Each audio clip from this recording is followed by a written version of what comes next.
ATN News. All right, finally, so the need for science laboratories in both primary and secondary school is increasingly becoming more relevant in the wake of implementation of a CBC and expected transition next year, with all schools required to put up functioning science laboratory as a requisite to domicile. Junior secondary schools have been rushing to construct laboratories lest they are denied authorization to host junior secondary. Shadrach Miti with that story. For global action, we have representation of yes, and we will have the high table just move at the front for a photograph session.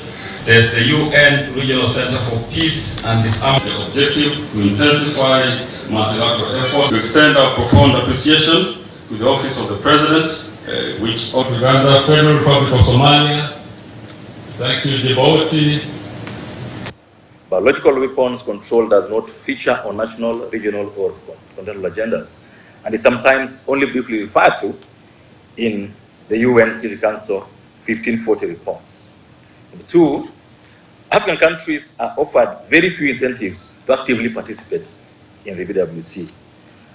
Biological weapons are not considered a direct primary threat on the continent.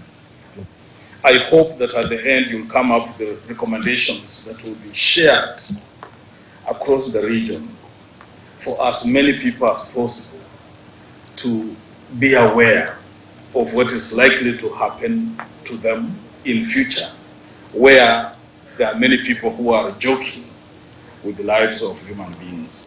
Could it be right to say that perhaps the post-war conventions of after Second World War are going to become obsolete?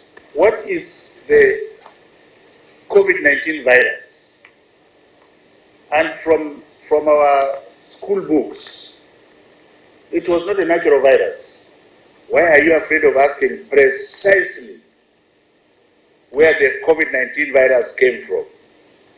Was there some kind of war between the two big boys?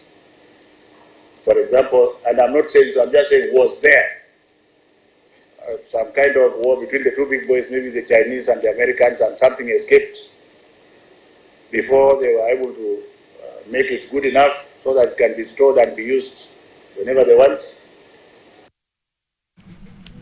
All right, a section of metal dealers have come out to defend themselves for claims of dealing in vandalized scrap metals. Officials of the Metal Dealers Association now say they are ready to work with police to arrest culprits behind the vice. They are reacting to a story aired by KTN News showing the extent of vandalism along key city highways. We as an association